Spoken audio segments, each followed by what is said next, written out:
नमस्ते विद्यार्थी मित्रांनो, वर्ग 7वा स्कॉलरशिप विषय गणित यामधील एक्झरसाइज 31.1 मधील क्वेश्चन्स आपण या व्हिडिओमध्ये बघणार आहोत. यामधील प्रश्न बघण्याच्या अगोदर आयडेंटिटीज हे जे प्रकरण आहे त्यामध्ये जी सगळे फॉर्म्युले दिले आहेत ते फॉर्म्युले तुमच्या पाठ असणं आवश्यक आहे, कारण त्या फॉर्म्युल्याचा उपयोग करून आपल्याला यामधील प्रश्न सोडवायचे आहेत. फाइंड द व्हॅल्यूज ऑफ, आता याची व्हॅल्यू काढायची. आता हे डायरेक्ट मल्टिप्लिकेशन करणं हे खूप अवघड होईल, कारण त्यासाठी खूप वेळ लागेल. तर आपल्याला तिथं फॉर्म्युल्याचा यूज करायचा आहे अशा प्रकारची उदाहरणं सोडवण्यासाठी. तर आता 2017 इंटू 2017 याचा अर्थ काय होतो, त्याचा 2 वेळेस मल्टिप्लिकेशन म्हणजेच काय असेल तो त्याचा स्क्वेअर असेल, मायनस 2015 म्हणजेच त्याचा काय येईल इथं परत त्याचा 2 वेळेस मल्टिप्लिकेशन म्हणजे त्याचा स्क्वेअर असेल. आणि हे 4032 हे जसंच्या तसं आपण खाली घेतलं इज इक्वल्स टू. आता या ठिकाणी कोणता फॉर्म्युला आपल्याला वापरता येईल? ए स्क्वेअर मायनस बी स्क्वेअर. ए स्क्वेअर मायनस बी स्क्वेअर काय फॉर्म्युला आहे? ए प्लस बी आणि ए मायनस बी. ए प्लस बी ए मायनस बी. याच्यामध्ये मग हे ए आहे आणि हे बी आहे. ए स्क्वेअर बी स्क्वेअर म्हणजे एकदा ऍडिशन आणि एकदा सबट्रॅक्शन. पहिल्यांदा 2017 प्लस 2015 आणि नंतर दुसऱ्या ब्रॅकेटमध्ये त्याची सबट्रॅक्शन 2017 मायनस 2015. आणि ही जी नंबर आहे ही नंबरची आपण फोड केली ती किती येते? 2017 प्लस 2015. ठीक आहे. आता हा आणि हा ब्रॅकेट कॅन्सल झालं, इथे काय उरलं? 2017 मायनस 2015 आणि याची सबट्रॅक्शन किती येते? 2. याची सबट्रॅक्शन किती येते? 2. Option number 2. Question number 2, find the values of. परत आता इथं व्हॅल्यूज याचा क्यूब आहे आणि खाली ही एक ह्या टर्म्स दिलेल्या आहेत. आता या ठिकाणी हा जो ए क्यूब प्लस बी क्यूब, ए प्लस बघा हा कोणता फॉर्म्युलाचा इथं यूज करावा लागणार आपल्याला? ए क्यूब प्लस बी क्यूब. जो आयडेंटिटीचा जो प्रकरण आहे सुरुवातीला असे बरेच फॉर्म्युले दिलेले आहेत. तर याचा फॉर्म्युला काय? ए प्लस बी आणि A square minus A B plus B square. आता याच्यामध्ये जे उदाहरणं दिले साधारणतः हे या फॉर्म्युलाशी संबंधित आहेत आणि तिथे ते कॅन्सलेशन त्याचं होत असतं इज इक्वल्स टू. आता या ठिकाणी इथे घेऊया, तिथे पुढचा भाग पुरणार नाही, खाली घेऊया तिथे इक्वल्स टू. आता ही ए आहे आणि ही बी आहे. ही व्हॅल्यू ही ए आणि बी. पहिल्या ब्रॅकेटमध्ये पहिला फॅक्टर काय याचा? ए प्लस बी म्हणजेच काय येईल त्या ठिकाणी? 4.9 प्लस 2.1 आला पहिला फॅक्टर. दुसरा फॅक्टर काय येईल आता? हा ए स्क्वेअर म्हणजे काय बघा. आता या ठिकाणी 4.9 स्क्वेअर मायनस काय येईल? ए इंटू बी म्हणजे हा याचा मल्टिप्लिकेशन 4.9 इंटू 2.1 आणि प्लस बी स्क्वेअर म्हणजे हा 2.1 स्क्वेअर. आता खालचे जे इथं डिनॉमिनेटरला जे आहे ते बघा, ती काय आहे? 4.9 स्क्वेअर मायनस 10.29 इंटू 1 प्लस 4.41. आता इथं नीट लक्ष द्या, हा आणि हा सारखाच आहे. 2.1 म्हणजे 21चा स्क्वेअर काय तो? 441 आणि ते डेसिमल पॉईंट देतं ते काय? 4.41 म्हणजे याचा आणि हे सारखं येतं आणि याचा मल्टिप्लिकेशन हा इतका येतो. याला जर 1 मल्टिप्लाय केलं तर हेच येतं. म्हणजे हा फॅक्टर आणि हा फॅक्टर सारखा आहे म्हणजे हे आणि हे कॅन्सल होईल, हे दोन्ही कॅन्सल होईल आणि काय उरेल मग या ठिकाणी? हा 4.9 plus 2.1. 9 plus 1 10 carry 1 6 plus 1 7 7.0 7.0 option number 4. त्यासाठी हे तुम्हाला फॉर्म्युले पाठ असणं आवश्यक आहे. Question number 3, factor of polynomials are x minus 7 and x minus 8. Find the polynomial. आता याचं आपण मल्टिप्लिकेशन करू शकतो. याचा मल्टिप्लिकेशनसाठी काय फॉर्म्युला आहे? x प्लस ए आणि एक्स प्लस बी. आता तिथे सुरुवात त्या फॉर्म्युले त्यांनी वेगळं दिलं, प्रत्येक ठिकाणी मायनस असेल प्लस मायनस असेल, ते वेगळ्या प्रकारचे 3 फॉर्म्युले घेतलेत, पण त्याची गरज नाही, याच्यामध्येच ते सगळं आपण करू शकतो. मग एक्स स्क्वेअर प्लस ए प्लस बी इंटू एक्स प्लस ए इंटू बी याचा एक्सपान्शन येतं. मग आता पहिलं एक्स स्क्वेअर, हे एक्स स्क्वेअर प्लस ए प्लस बी म्हणजे याची आणि याची ॲडिशन -7 प्लस -8 ते आलं -15. काय येईल ते -15 इंटू एक्स आणि याचा मल्टिप्लिकेशन. आता हे दोन्ही निगेटिव्ह आहे, दोन्ही निगेटिव्ह असेल त्याचं मल्टिप्लिकेशन येतं पॉझिटिव्ह आणि 7 इंटू 8 ते येतं 56. म्हणजे x square -15x plus 56, x square -15x plus 56. Option number 3. Option number 3. Question number 4. 0.09x square plus 0.4 square xy plus 0.16y square minus 0.05x square आणि डिनॉमिनेटरला हे टर्म्स दिलेले आहेत. आता इथे तुम्ही जर काळजीपूर्वक पाहिलं तर ही टर्म जी आहे एक्स स्क्वेअर आणि ही एक एक्स स्क्वेअर ही काय झाली आहे, हे लाईक टर्म्स आहेत, ह्या लाईक टर्म आहे. म्हणजे आपल्याला त्याचे काय करता येईल, त्याची ॲडिशन होईल, इथं घेऊयात आपण. मग आता इथं 0.09 प्लस 0.5 हे काय मायनस आहे, हे काय येईल 0.0 म्हणजे 0.04 एक्स स्क्वेअर. मग एक्स जे व्हेरिएबल आहे, पहिली जी टर्म असेल आपली इथं काय येईल, तर ती स्क्रीनमध्ये इथं घेऊयात. ठीक आहे, ते स्क्रीनमध्ये दिसत नाही. 0.04 एक्स स्क्वेअर. ठीक आहे, नंतर हे वाय स्क्वेअरचे आपण शेवटी लिहूयात. ही मिडल टर्म काय येईल, इथं काय दिलंय 4चा स्क्वेअर दिलाय, म्हणजे काय येईल तो 0.4चा स्क्वेअर आणि 0.4 याचा स्क्वेअर काय येतो 4 4 16 आणि डेसिमल पॉईंट कुठं येईल या ठिकाणी, म्हणजे काय येईल 0.16xy आणि हे plus 0.16y square. He first term, middle term and last term किंवा सेकंड टर्म आपण त्याला म्हणतो फॉर्म्युल्यामध्ये. आता खालचं बघ डिनॉमिनेटरला इथं एक्स आहे, इथं एक्स आहे, याच्यामध्ये वाय आहे, याच्यामध्ये वाय आहे. हे काय आहे, लाईक टर्म्स आहेत. मग याचे आपण इथं कॅल्क्युलेशन्स करूयात. 0.7x मायनस 0.5x ते आलं 0.2x म्हणजे इथं काय येईल आता 0.2x आणि वाय मध्ये 0. इथे घेऊयात 0.8y आणि मायनस 0.4y ते येईल 0.4y काय येईल ते आता. आणि साइन काय असेल, हे प्लस 0.4y. ठीक आहे, इथपर्यंतचा भाग लक्षात आला. आता ही जी आहे ही स्क्वेअर आहे, ही स्क्वेअर आहे. आता ही कशाची परफेक्ट स्क्वेअर आहे, तर ह्याच्या दोघांचे स्क्वेअर रूट घेतले की ते आपल्याला इथे खाली मिळून जाईल. म्हणजेच काय येईल बघा, आता ही जी टर्म आहे वरची ही पूर्ण ही कशाचा स्क्वेअर आहे, तर याचा बघा 0.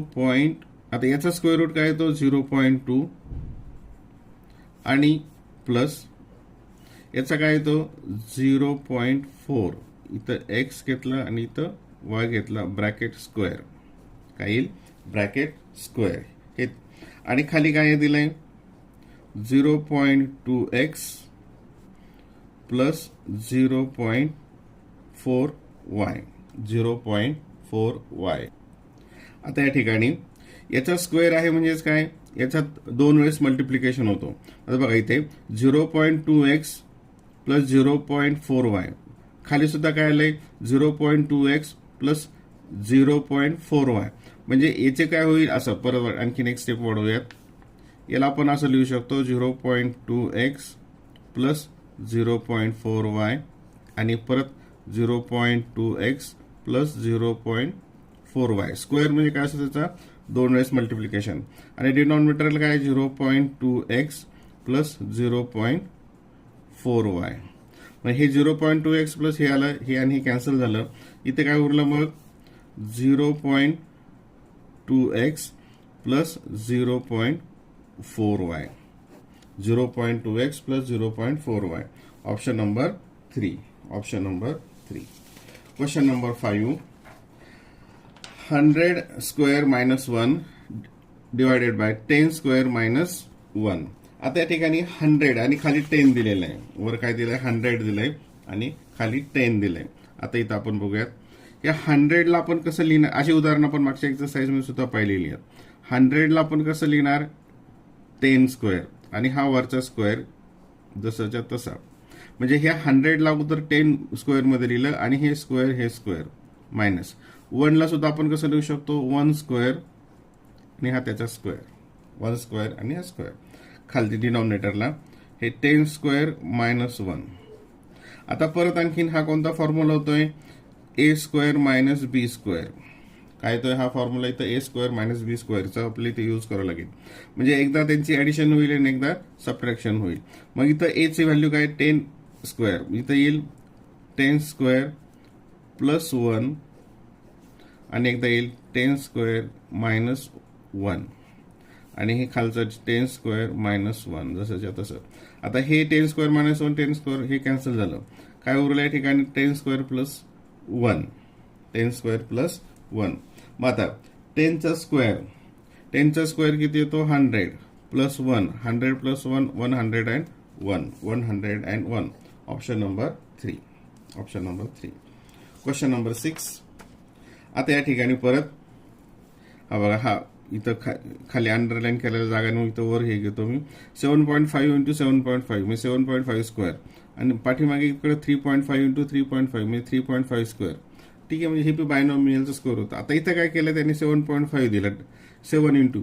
आपली मिडल टर्म कशी असते 2 इंटू ए इंटू बी या फॉर्मॅटमध्ये असते. आता याला आपल्याला इथं हे जे आहे 3 पॉईंट आता इथं बघा हे 7.5 इथं दिलंय आणि इथं हे दिलंय 7. याला आपण आणखी कसं डिव्हाइड करू शकतो इथे. आता त्याच्या दोन टर्म पैकी ही इथं 7.5 इथं आलेलीच आहे. आता आपल्याला टर्म्स हे 7 ला आपण कसं लिहू शकतो 2 इंटू 3.5. 7 ला जर 2 ने डिवाइड केलं तर काय येतं ते 3.5 आणि हे 7.5 हे जसेच्या तसे ऑलरेडी आहेत. म्हणजेच ही कशाचा स्क्वेअर असेल वरची जी पॉलिनॉमियल कशाचा स्क्वेअर असेल तर हे 7.5 इथं मायनस असल्यामुळे इथं मायनस येईल 3.5 ब्रॅकेट स्क्वेअर आणि डिनॉमिनेटरला काय 7.5 मायनस 3.5.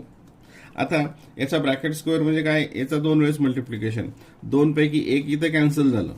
मग इथं किती उरलं फक्त मग 1 उरला. याला आपण परत मल्टिप्लाय करून लिहू शकतो. आता ते लिहायची गरज नाही. म्हणजे 1 कॅन्सल झालं त्यातलं 1 ब्रॅकेट 1 उरला तो काय 7.5 मायनस 3.5 सबट्रॅक्शन केलं आणि 7 मायनस 3 4 4.0 म्हणजे 4. Option number 2.